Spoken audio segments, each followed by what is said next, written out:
Some big news coming out of, I guess, technically the SEC, but especially North Carolina, as it's not official, but definitely seems to be talks. If I would have told you 5 years ago, North Carolina head coach and SEC head coach Bill Belichick at North Carolina, I think you would have called me crazy. But on Friday, it was reported by Inside the Hills of On3 that North Carolina has had conversations with the SEC on joining the conference in a couple of years, Joe, mainly 2027 when that buyout goes down to $75 million. Your thoughts on potentially North Carolina going to the Southeastern Conference? The other part about this that I noticed hasn't really been in circulation with the news inside Carolina was the people who broke it, but Scott Hamilton of the Post and Courier was on Feinbaum this past week and said that they have a handshake deal with the SEC, which who knows what that means? You know, who knows if that is it's as intentionally vague as it needs to be. Did you listen to the interview? I did not catch the full interview. I was going off of a write-up. He said they agreed in principle was what he was saying. Okay. Meaning like a handshake deal, like agreed in principle that this is going to happen.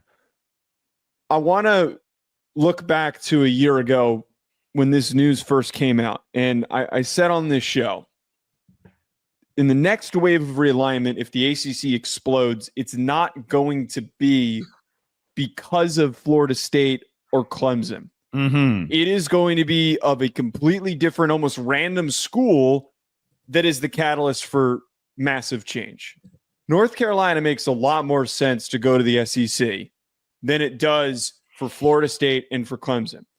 You have a rivalry between Clemson and South Carolina. We saw the problems that were caused by Texas joining the SEC with the rivalry that they have with Texas A&M. You already have a major footprint in the state of Florida. So why are you bringing in Florida State? The advantage you get with bringing in North Carolina is that you're expanding your impact in other sports. You're adding one of the most premier brands in basketball. You're adding an athletic program that dominates in all the Olympic sports. They're a great baseball program. They are. They're willing to spend money. I think that this is a move that we can sit here and talk about, Blake, but the thing is it doesn't really change anything for football. I think they walk into the SEC and they stink at football. Like, I think that they would be like a bottom tier recurring bad team in the SEC because they just don't have the recruiting impact, even if they were in the SEC, to do any damage against the top squads. We see what it takes to like get into the mix at the top. It requires some serious commitment when we know that commitment goes towards basketball. But this all goes back to what I said last year, Blake, that if we're going to get an explosion of the ACC and for somebody to leave, it wasn't going to be Florida State and wasn't going to be Clemson. It was probably going to be a school like UNC instead. Who else is going with North Carolina? UVA was the other one that was brought up. Here's the thing. Craig Sankey lied to us to our face literally 3 months ago at SEC spring meetings. He said, we are not expanding. Do you want the exact quote? Here it is. We are not expanding, end quote, on Feinbaum. So I understand playing the political side of this. If you're Sankey, you don't want people to know what you're doing. You're also not a politician, okay? Now, I'm going to defend Sankey in just a minute with his James Franklin thing. But as of right now, two things can be true at once. You're not a politician. You're not. You should be able to tell fans, which this is just a game, some of these things that are going on in this recurring theme. Don't say you're not doing it when you know that you are. Now, again, understand the political side of it. He can say, well, we got to kind of play a little politics. I get that. But if you want to be the face of college athletics and start fixing some of this stuff, you want to get to a playoff format that everybody can agree to, you can't be out there lying and poaching other people from other conferences. I'm sure Jim Phillips, who did say that he knew some of these conversations were happening, maybe that's why he's a little pissed off. And maybe now we see some of the decision-making of Jim Phillips. Now, with all of that being said, Joe, who's the second team? Because I don't think the SEC expands and goes to odd numbers. Maybe it's Virginia. what for me felt the more right thing to do, I don't know if they're doing this is opinion, is adding Duke. Because if you add Duke, you get the entire state of North Carolina on your side. I understand going to Virginia and getting that massive TV footprint. It's a massive TV footprint for you to get that. We'll see what happens. But here, my first thought when I saw this news on Friday morning was not how great this is, basketball, whatever. My first thought is who else? Because I don't see the SEC being at an odd number of teams. So that would be something to monitor. In reference to North Carolina, you hit the nail on the head here.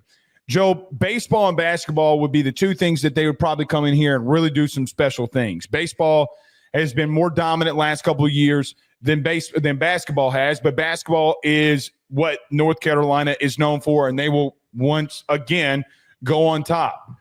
The thing with this is that when the SEC network was built, Joe, where was it built at? Was it built in the SEC footprint or the outside of the SEC footprint? It was built on the outside of the SEC footprint in Charlotte, North Carolina.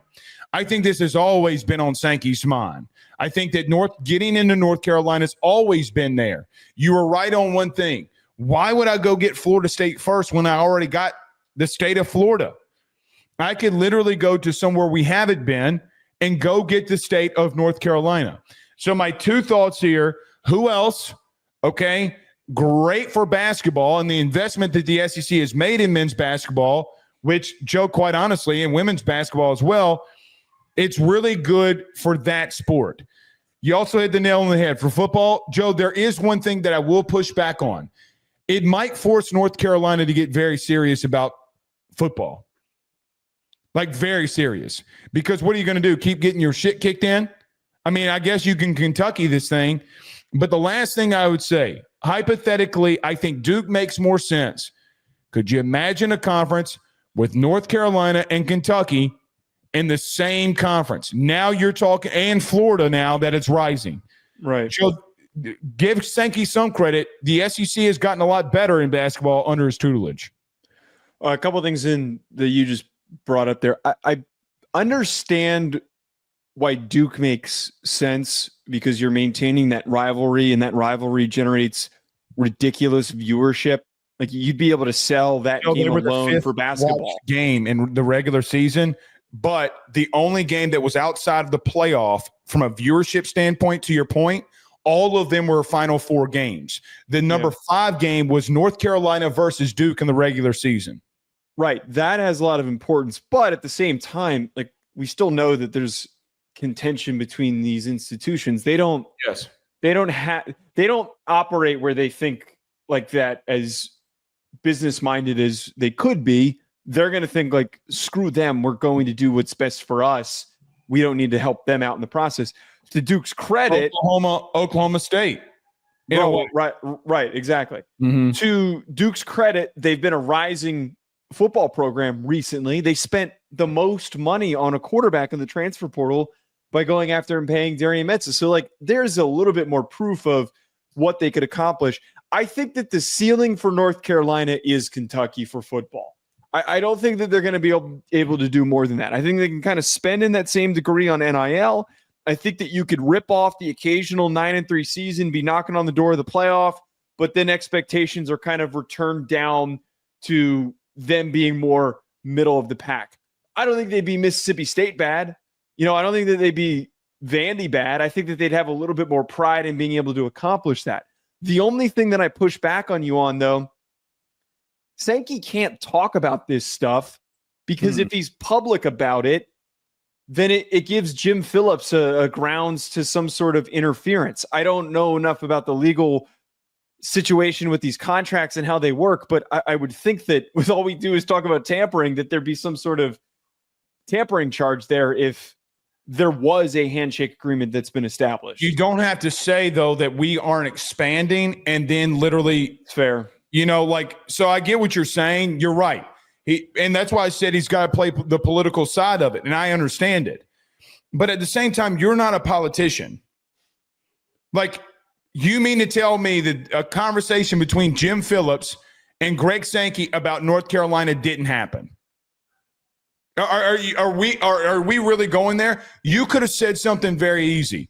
Joe, we never know. With everything that's moved around in college athletics, I have no clue what our plans are in reference to, and maybe not say it like that, but I don't know what tomorrow brings. Don't slam the door and think I'm a fool. Leave the door open and unlocked and say, hey, I don't know what's happening. And listen, I get you're right. You kind of in a way can't do it, but we've gotten to a place where he's trying to lead college athletics the way that he sees them. At least that's the persona that he puts on. Okay. You want the 5+11 model and you want people to back you. Stop lying to people. You want the general public to back you. Stop lying. You can't run out there at SEC media days and say, I'm not going to do what they're telling me to do. And then turn right around and tell the general public that, oh, hey, I've been lying to you. Now, I don't know if an SEC fan, I say SEC fan, or a fan of a team inside the SEC. Joe's someone who covers the team in the SEC. I love it for basketball. I love it because I get LSU going to North Carolina. Hey, for once, instead of the Kentucky game, I get another one I can talk about. If they play twice a season, I get something to talk about here. Yeah. No one's hating on it, but it also gets to a point where we're on this show, we talk about football. Joe, I'm going to push back on your pushback. They're giving 44% of TV revenue to basketball. I don't know from a TV revenue standpoint that they can be competitive like these other teams in the SEC. There's not an SEC team not named Kentucky, which Kentucky's doing it as well, pretty much the same model as North Carolina. But I don't know if you're going to be that relevant in football when you're giving that much money to other sports too. Because, Joe, let's just be honest with you. When Jarrett Curtis commits to the University of Georgia, we got Pete Nakos running out there literally within the hour talking about, which shout out to Pete Nakos on getting engaged, but we literally have him out here saying that sources, we have talked to Georgia, we've talked to the Curtis family, there's going to be a TV revenue deal of $1 million. Sounds good. North Carolina can't do that based off the percentages. Maybe you can tell me I'm wrong here, but I don't see another way. Like, I do think that there's going to be a little bit of a separation gap in TV revenue. Here's a hot take. You ready? I think that you're going to start separating the sport, because when you start giving TV revenue money and some of these different schools have different sports that they're better than, Joe, what is Kentucky and North Carolina football going to be? I mean, when you're not giving that level of money, I mean, come on now. Well, I think that there's a real chance that a lot more of those resources do end up going more towards basketball. On this conversation point of spending money, there was something that happened this offseason with North Carolina that might have been an indicator that this was going to happen, Blake. What was that? They signed Bill Belichick to be their head coach. They signed him to a $10 million deal. He is the 8th highest paid coach. And the reason why I'm saying that this was an indicator, before that signing, a coach of his name and his annual value was not on North Carolina's radar. We were talking about Summerall as maybe an option that would make sense. Like one of these G5 guys, you think to jump up and take to be attractive to go to the SEC. I think that, well, actually, that wasn't even where I was going to go, but I think that should be a part of this thought process. And then the other part is that they know that there's more money coming. They know that there's a chance that there could be more money down the line of, however many years from now when they decide to leave. If it's in the next 2 years, if it's in the next 5. I think that move, that going after Bill Belichick, was a little surprising for what it was, but the amount of money that they spent is not typical for a UNC head coach to be in the top 10 for a contract. So this has to mean something for this. Well, not only that, I mean, per the report of Inside Tar Heels, they would probably and more than likely do this in 2027 and pay $75 million. Now, the reason that's key, that $75 million goes, to the ACC in a buyout, which gets extinguished to its members, or supposed to. Joe, if I'm the ACC and this happens, remember the team that we talked about last week that tried to go in the Big 12 but missed? I'm calling Memphis. I'm 1,000% calling the University of Memphis. Say, what's up? Yeah. Why? Yeah. I mean, we talked about that last week. Listen, bottom line is this. I don't think that North Carolina will be the only one. They're the first domino to fall. But, Joe, you start letting Miami, you start letting Florida State, you start letting some of these other programs fall out. What does Florida State do now? Does Miami say, hey, if they're going, we got to go too? Like, it could Pac-12 itself. When USC said they were out, Joe, you remember the whole realignment talk? It wasn't Oregon. It was USC. And when USC said, hey, we're taking UCLA with us to the Big Ten, but we're out, Joe, all the other big dominoes started to fall. So what's the most interesting thing here to me is what other dominoes start falling in the ACC, and does the ACC have a shitload of money coming their way in this re-expansion? I don't know. Yep. So yeah, we'll see what happens with this, but it seems like things are starting to heat up, man. Why do I feel like we're going to be like June of next year? We're just going to be kind of sitting on our hands, and then boom, it's going to be like an SEC meeting, it's like what literally happened with Texas and Oklahoma. Yeah, probably. Yeah, and or spring meetings. Or Big Ten media days, when all of a sudden, boom, here comes USC. Mm-hmm. I mean, Joe, we've seen this story before. I mean, it's like, I love the John Wick movies, but here's the truth about the John Wick movies. They're all the exact same. It's like a Drake album. It's the same exact beat over and over and over again. I mean, don't tell me we've already seen it. It's like it's funny. It's becoming predictable. It's becoming very predictable. Hey, it's like what I told you off air to start our conversation today. I've seen the movie Frozen a lot as someone who has a 3-year-old. Mm-hmm. Do you want to build a snowman? I've seen the movie before. Do you want to build a conference? Do you want to build a super conference? Build a conference? Yeah, that's really interesting.